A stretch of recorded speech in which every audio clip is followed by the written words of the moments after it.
रातें मदीने की बातें भी मदीने की रातें भी मदीने की बातें भी मदीने की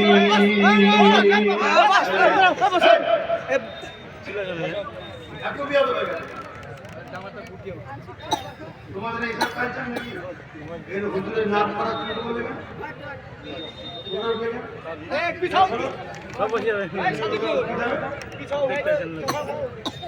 শোনো মুর্শিদাবাদ জুড়ে বলে আসা যাওয়া কম কিন্তু মুর্শিদাবাদ আমার দাদা হুজুরের মনে রেখে মালদা আমার দাদা হুজুরের তাতে বোঝা যাচ্ছে আসা যাওয়া বন্ধ। তবে যত হাক্কানি আহলে সুন্নাত ওয়াল জামাতের দরবার আছে সমস্ত দরবারকে আমরা ভালোবাসি। কথা বুঝে আসছে? সবাই হক যারা আহলে সুন্নাত ওয়াল জামাত তাদেরকে আমরা শ্রদ্ধা সম্মান। স্বামীর নামে এক মাস 2000 টাকা আল্লাহ আরো কিছু পাঠান মায়েরা পাঠান আমার হাতে দেন। কিন্তু এই বাচ্চারা গেছে ভাইরা কমিটির গেছে কেউ খালি হাতে ফিরিয়ে দিল পকেটে থাকতে দেবো না এই মেন্টালিটি লেভেল না। কেন চাইছি মাদ্রাসা চলবে। এবারে মাদ্রাসা কর্তৃপক্ষ কি করছে না করছে অত জানার কি দরকার? আমি দেবো নাকি পেয়ে গেছি তোমার সব ঘরে সব যার খবরে জবাব দেবে। কথা বুঝে আসছে না? না আমি একটু কাটাবো আমার কাটা। অনেকে বলে নাকি ছোটবেলায় আমার মা নাকি মুখ খাওয়ানি। কথা বুঝে আসছে বলে কিন্তু হক কথা বলতে হবে নাকি? হ্যাঁ रातें भी मदीने की बातें भी मदीने की जीने में जीना है क्या बात है जीने की अरसा हुआ तैबा की जिस गलियों से गुजरे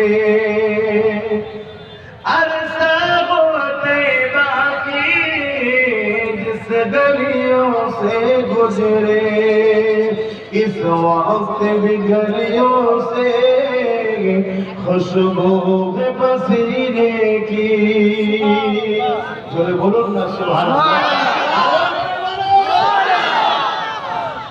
সেই 1400-1500 বছর আগে নবী যে রাস্তা দিয়ে ঘুরেছে আজও সেই রাস্তার গলিতে আমার নবীর পাসিনার খুশবু পাওয়া যায়। জোরে বলুন সুবহানাল্লাহ।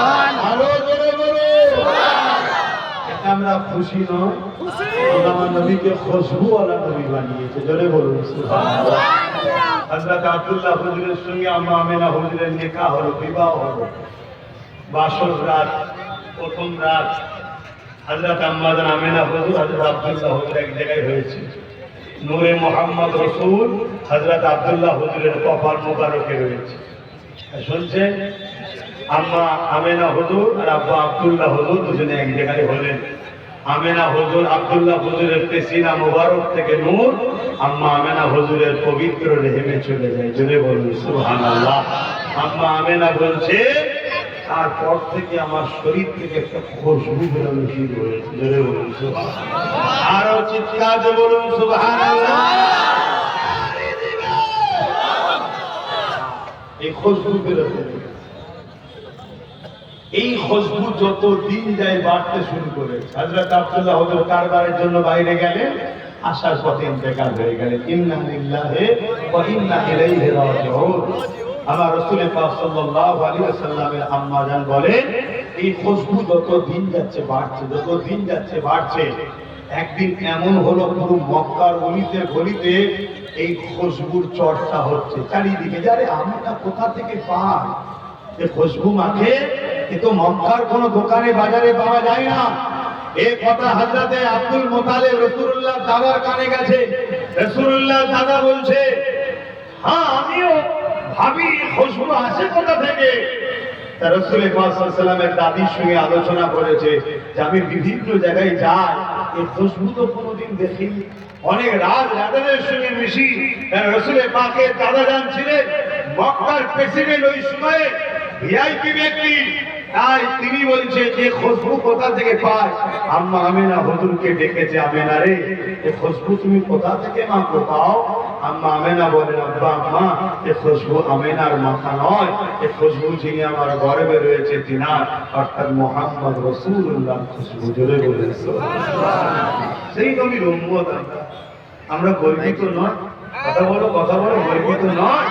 কিন্তু আজ বড় প্ল্যান মাফিক আমাদেরকে নবী বিদ্বেষী বানানো হচ্ছে। ইসলাম থেকে সরাবার আজ বড় পরিকল্পনা হচ্ছে। সেই পরিকল্পনার একটা পরিকল্পনা হলো, খুব ঠান্ডা মাথায় শুনবে, আজ আমার আল্লাহর দ্বীনের উপরে আঘাত দেওয়া হচ্ছে। কেউ বলছে আইলা মুহাম্মদ রাসূল বলা যাবে না, আবার কেউ বলছে ইসলামে নাকি রেপ করাটাও পাপ। শুনেছেন না শোনেন? এই শুনেছেন না শোনেননি? এই বাংলার কথা, এই বাংলাতে কোন এক অত্যাচারী মানবরূপী পশু সে বলছে ইসলামে নাকি রেপ করাটা পাপ নয়। অথচ ইসলামই একমাত্র ধর্ম যে ধর্ম আল্লাহ শ্রেষ্ঠ নিয়ামত জান্নাতকে মায়ের পায়ের তলাতে রেখেছে। জোরে বলুন সুবহানাল্লাহ। আল জান্নাতু তাতা আকরামুল উম্মাহাত। প্রত্যেকটা ছেলেদের জান্নাত, প্রত্যেকটা পুরুষের জান্নাত, নারীর জাত তার মায়ের পায়ের তলাতে। জোরে বলুন সুবহানাল্লাহ। আরো চিৎকার করে বলুন সুবহানাল্লাহ। ইসলাম বলছে কারো ঘরে যদি প্রথম কন্যা সন্তান হয়, এর মানে এই বাপকে মহান স্রষ্টা জান্নাতের সংবাদ দিও। জোরে বলুন সুবহানাল্লাহ। এ মায়ের জাতেরা, এ নারী জাতেরা, তোমরা যদি আমার কথা শোনো তাহলে মনে রেখে দিও, ইসলাম তোমাদেরকে এত মর্যাদা, এত সম্মান দিয়েছে। আল্লাহ নবী জানিয়ে দিলেন কারো ঘরে যদি একটা, দুটো, তিনটে পরপর কন্যা সন্তান হয়, ওই বাপ যদি মনে বেজার না হয়, তিন কন্যাকে পেয়ে খুশি শুকরিয়া আদায় করে লালন পালন করে যদি তিন কন্যার বিবাহ দিতে পারে, আল্লাহ নবী দুটো আগুন করে দেখাচ্ছে, যেমন দুটো আগুন পাশাপাশি আছে, ওই তিন কন্যার বাবা আব্বা আমি রাসূলুল্লাহ একসাথে জান্নাতে থাকবো। জোরে বলুন সুবহানাল্লাহ। আরো জোরে বলুন সুবহানাল্লাহ। বলবো মায়েরা, সন্তানকে রাসূলের প্রেমের শিক্ষা দেন, সন্তানকে আহলে রাসূলের প্রেমের শিক্ষা দেন, সন্তানকে কোরআনের শিক্ষা দেন। তারপরে চতুর্থ নম্বর, সন্তানকে ডাক্তার, উকিল, জজ, ডিএম, ব্যারিস্টার, আইএস, আইপিএস যা বানাবেন বানান, কিন্তু প্রথমেই তিনটে শিক্ষা দিতেই হবে।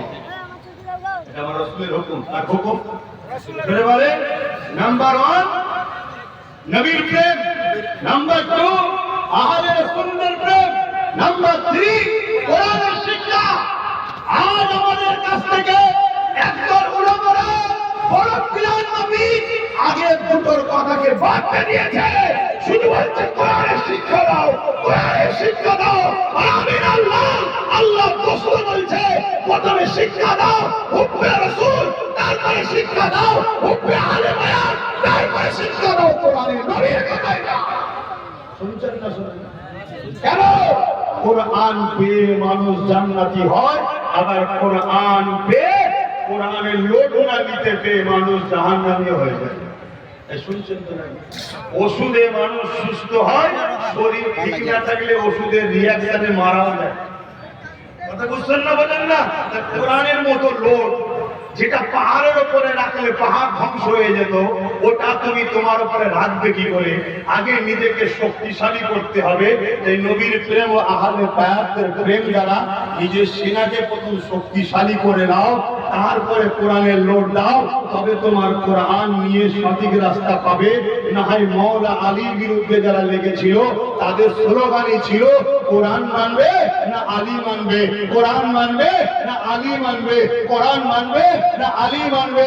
তারা কোরআনের পক্ষে থেকেই খারিজি হয়ে বেকার জাহান্নামী হয়েছে। কথা বুঝছেন না? বোঝেন না? আর রাসূলের সাহাবারা কি বললেন? আমরা অবশ্যই কোরআন মানবো, কিন্তু তোদের থেকে নয়, মওলা আলী থেকে মানবো। জোরে বলুন সুবহানাল্লাহ। কারণ নবী বলেছেন আলী হলো, আমি রাসূল হলাম এলেম, আর আলী হলো মওলা আলী শেরে খোদা হলো এলেমের দরজা। জোরে বলুন সুবহানাল্লাহ। আমার ভাইকে শুনতে বুঝছো তো ভাই? আমি এতটুকু মিশন আমার একটাই, যে আমার ভাই বোন কমসে কম মারধর খেয়ে হলেও যেন জান্নাতে থাকে। এই জান্নাত যেতে গেলে ভাই ভিসা লাগবে, বোঝেন তো নাকি? ভিসা, এই ভিসা বোঝেন তো? আপনারা আরবে যান না অনেকে? এই দেশ থেকে ওই দেশে যেতে গেলে ভিসা লাগে না লাগে না? তো দুনিয়ার দেশ থেকে জান্নাতের দেশে যাবেন, ভিসা লাগবে না? হ্যাঁ? দুনিয়া হলো ভিসা অফিস আর পাসপোর্ট হলো এটা সিনা। এখানে ভিসার স্ট্যাম্প মারতে হবে, স্ট্যাম্পটা হলো লা ইলাহা ইল্লাল্লাহ মুহাম্মাদুর রাসূলুল্লাহ। আল্লাহকে আল্লাহর মতো মানা, রাসূলকে রাসূলের মতো মানা। আল্লাহ শানে যদি ইখতিলাফ করো, আল্লাহ মর্যাদা মাকামে যদি ইখতিলাফ করো, তাহলে আল্লাহ মানা হবে না। নবী পাকের শান মর্যাদায় যদি খাটো করো, রাসূল মানা হবে না। সেই ইসলাম এখানে লাগা, তারপরে তো তুমি জান্নাতের দেশে যাবে। আর এই ভিসাটা চেক হবে কোথায়? কবরে। চেক হবে কোথায়? কবরে। হ্যাঁ, মান রব্বুকা, তোমার রবকে রব্বি আল্লাহ, মা দিনুকা, তোমার দিন কি? দ্বীন ইসলাম। তারপরে কি? নবীকে হাজির করিয়ে দেখানো হবে, ইনি হলেন মুহাম্মদ সাল্লাল্লাহু আলাইহি ওয়াসাল্লাম। ইনার সম্বন্ধে তোমার দুনিয়া জিন্দেগির রায় কি ছিল বলো? শুনছেন? ওইখানেই যদি ব্রেক ফেল হয়ে যায়, আগের দুটো ঠিক বলার পরও জাহান্নাম যেতে হবে, মানে কবর আযাব হবে। আর আগের দুটো যদি গন্ডগোল হয়েও যায়, হুজুরকে দেখে যদি চিনতে পেরে যায়, আরে আমার আকা তো, আমার নেতা তো, আমার শাহিনশা তো, আমার রাসূল তো, আল্লাহ বলবে ফারিস্তা রে, তোদেরকে দেখে ঘাবড়ে গেছে। বন্ধুকে যখন চেনে, তার মানে আমাকেও জানে, দিনকেই জানে। কেন বন্ধুর তো কাজই ছিল আমাকে চেনানো আর দিনকে জানানো। মাফ করে দে, জোরে বলুন সুবহানাল্লাহ। রাসূল চেনো, রাসূল চেনো, রাসূল চেনো। আজ নবী হারা হয়ে মার খাচ্ছি আমরা, নবী সরে যাওয়ার জন্য মার খাচ্ছি আমরা। কি গো, অসুবিধা হচ্ছে? নামাজ পড়তে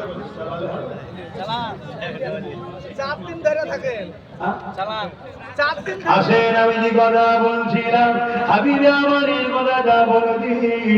হাবিবে আমার আল্লাহ রাসূলকে বলতে লাগলে, হে আব্দুল্লাহ বিন মুহাম্মদ সাল্লাল্লাহু আলাইহি ওয়াসাল্লাম, আপনি নাকি নবী দাবি করেছে। আল্লাহ নবী বললেন, আমি দাবি করিনি, আমার আল্লাহ আমাকে খাতিমুন নবী বানিয়েছে।